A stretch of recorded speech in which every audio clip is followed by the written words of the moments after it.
Today our privilege is to hear our speaker, Stephen Poplin. He was a stranger to me until he presented his New Age comedy routine at one of our fellowship family reunions some years ago. At that time, I noted his keen mind, his ready wit, and his uplifting, light humor. Then Stephen came to live among us. I took his course in past life regressions with good results. I bought his 2 books, and I keep them on a shelf high in my home because they're over my head.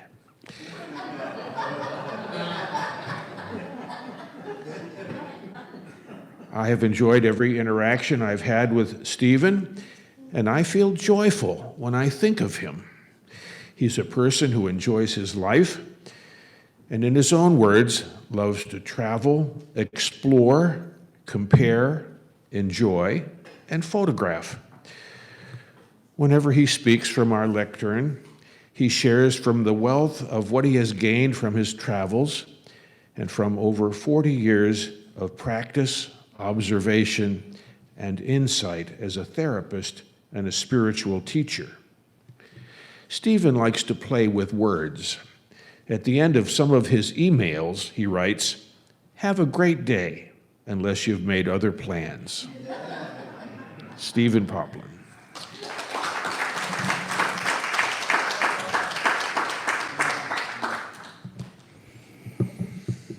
Thank you for that, Dick. It's just like I wrote it. No, I didn't. Imagine my good fortune of living with Bruce Shelton here, and thank you for that wonderful music there. And imagine how it is just, minding my own business, and suddenly from a portion of the house comes piano music. Just, various times of the day, including 2 o'clock in the morning. It's been a pleasure.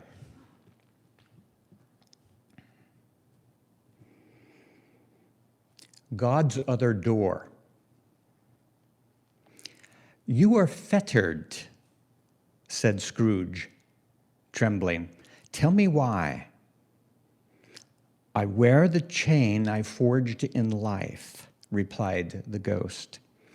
"I made it link by link, and yard by yard I girded it on of my own free will, and of my own free will I wore it."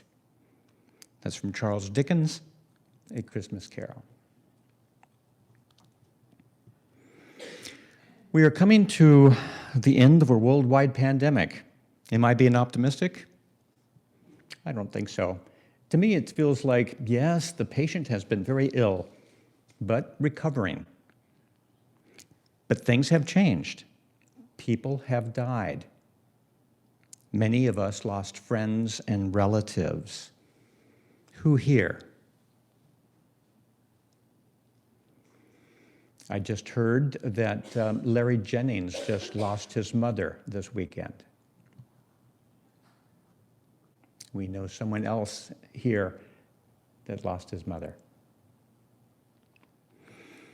We have prayer lists and circles, people who focus upon those who have departed. I dedicate this talk to those who have transited from our 3rd dimensional earth plane. Edgar Cayce referred to this transition as God's other door. I'll be talking and reading from my book, Inner Journeys, Cosmic Sojourns, sometimes found on top shelves.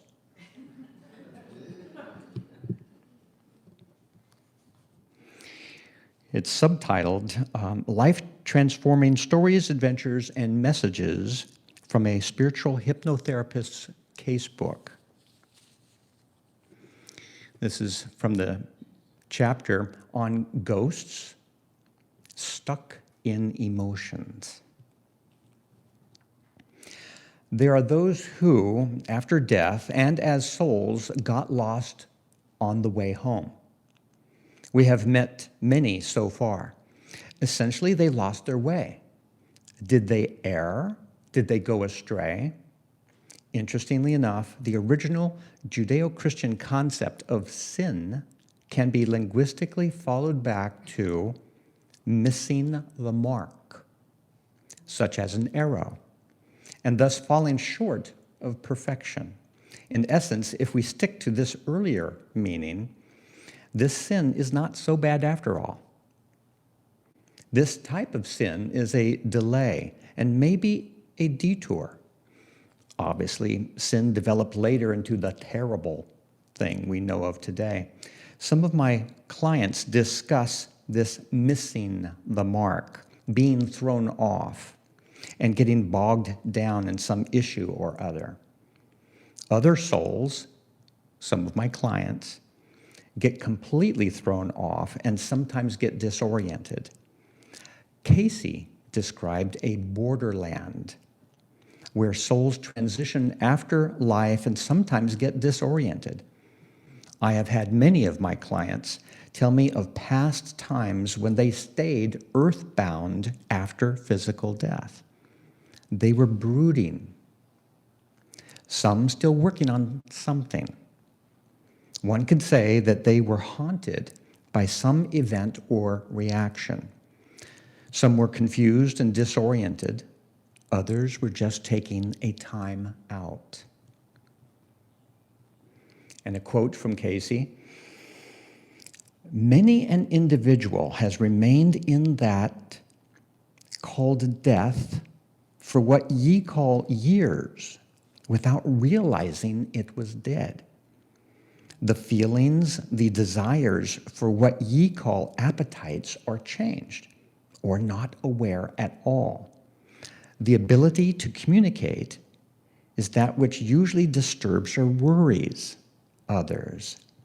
Then, as to say how long, that depends on the entity." That's from Edgar Cayce, reading 1472. Continuing from my book, Hungry Ghosts. In the Taoist tradition, it is believed that hungry ghosts can arise from people whose deaths have been violent or unhappy. These wandering souls are hungry for connection, for touch, food, revenge, or 1,000 things that humans want and have. The thing is, they can't get those things so easily without a body, without the third dimensional contact. They have left their bodies and are in search of something. Chinese Buddhists have old traditions of appeasing these lost souls through prayers, incense, offerings, and special days. Many Asian families also pay tribute to other unknown wandering ghosts, and they want to, again, appease them and protect themselves. They do not want to bring themselves misfortune. The concept of ghosts, wandering spirits, and even fairies and invisible beings can be found in many cultures. Modern thinkers might believe these hungry ghosts and lost souls is the stuff of superstition, but I don't. I have met some. Entities are souls. Cayce referred to our souls as entities when detached from our bodies. I use this term here in describing specific souls who are earthbound, sometimes attached to a person for company. Sometimes these entities are lost, lonely, or stuck in some emotion. And very often, a friendly child is good company and comforting. Yes, sometimes invisible friends to children might be lost souls, entities that might want to attach themselves to a sympathetic human. Do some people hear contrary voices in their heads? Don't raise your hands. Psychiatrists believe they know the answer to that question. Parapsychologists may have alternative views. Perhaps these voices belong indeed to separate individuals or personalities, and they are too close. Usually these ghosts or entities are hanging on too long. When I come across them, I request that they leave, often asking an angel to help us. Go to the light. Go to the source. Go home. Find your peace and family. How many times have I done that? It is time for some more ghost stories. Marilyn, who we met in the last chapter, is in a strange place. She just left the Native American life as Nerion, who lived with white people after her tribe was wiped out by the U.S. cavalry. After she wandered into this town, she kept to herself, had little trust for others, and one day keeled over and died. The sojourn continues. She says, I feel I'm laying somewhere gray. No body, of course. It feels good. It's dark around me. Some lights come from the dark. A dark light from afar. Still some darkness. I am like buried under the earth. A sad situation in some respects. Where am I? And I say, Nerion said she was happy at the end of her life, but she only survived. She lost everything and everyone close to her and only had a place to live. And I let that sink in. Then she says, yes, a sadness, but then a sort of a peaceful quiet, a resignation. I lost a part of myself. There is a sadness, so I stayed there afterwards, 13 years buried. I accompanied her to the grave. I saw where Nerion was buried, a dusty place, sand. I saw this from above. There, not far away, was a little cemetery.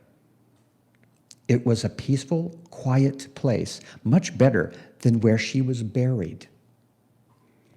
And in parentheses, I have to note here, the white settlers buried this Indian outside of their cemetery. So she ventured on her own to this official burial place as a ghost and buried herself proper.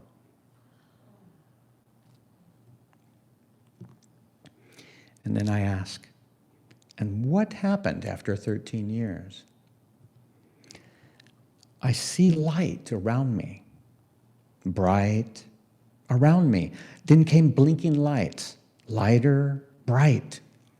I float now, feel free. A hand or a blinking energy reached out to me.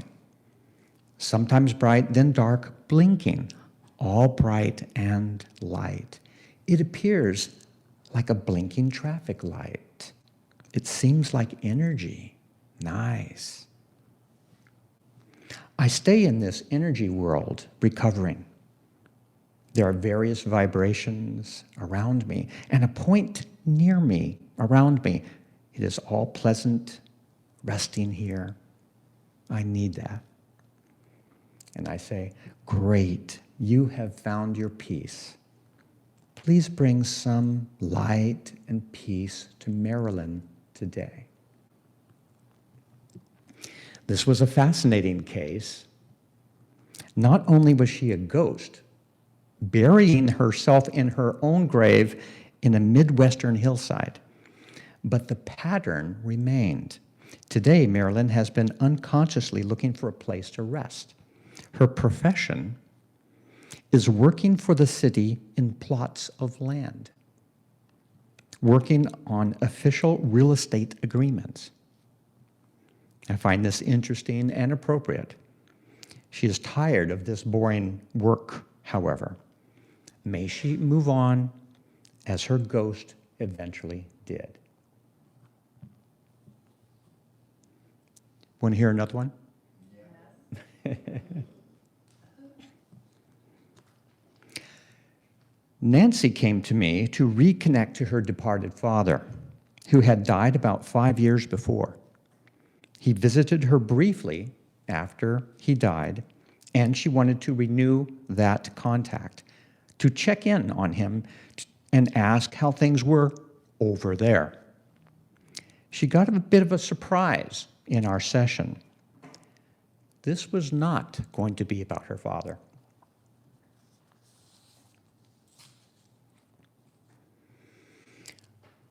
I am in like a place in a city with many people, hectic, a market square, gray, all gray. I am bright, though. This is an interesting contrast to me, so I ask her, did something just happen? I'm there as if frozen. It is daytime, still there.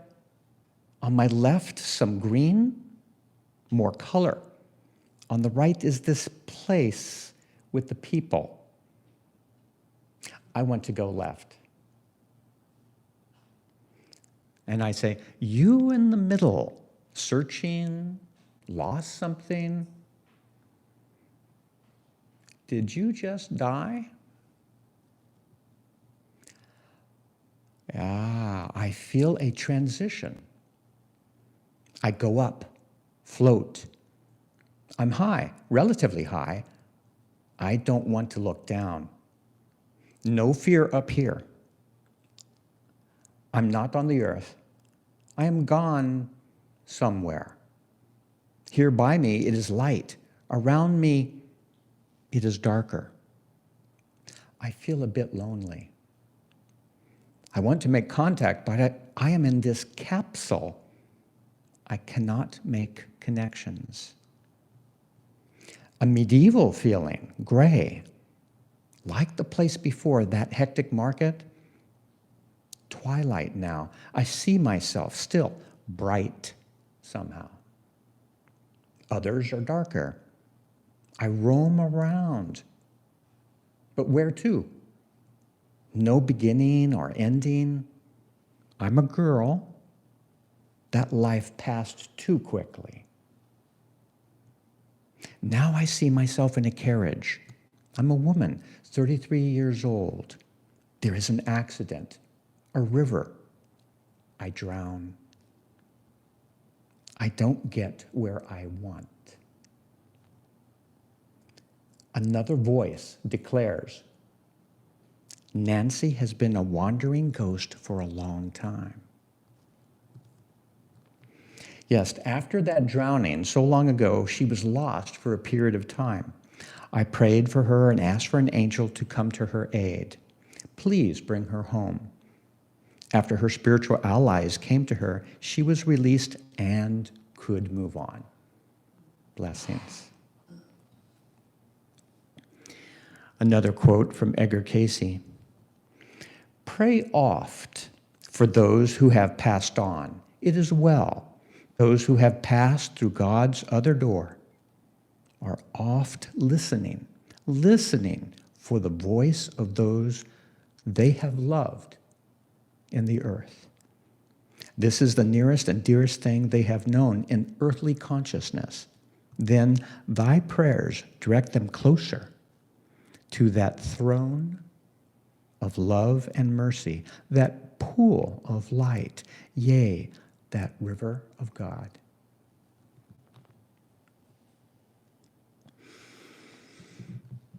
I go on in my book, Inner Journeys, Cosmic Sojourns, and then I talk about spirit guides and karma, relationship plans while you're still up in heaven, and many other themes. I distilled around 40 years of my work talking with thousands of clients in trance states, as well as doing some studies. It is mostly about the journeys we all make, we all have taken. Some travels have been shortcuts, others detours, some dead ends, and other journeys that have been glorious adventures. It all depends. Let me leave you with this snippet from Lewis Carroll's Alice in Wonderland. Would you tell me, please, which way I ought to go from here? That depends a good deal on where you want to get to, said the cat. I don't much care where, said Alice. Then it doesn't matter which way you go, said the cat. So long as I get somewhere, Alice added as an explanation. Oh, you're sure to do that, said the cat, if you only walk long enough. Have a great day, unless you've made other plans.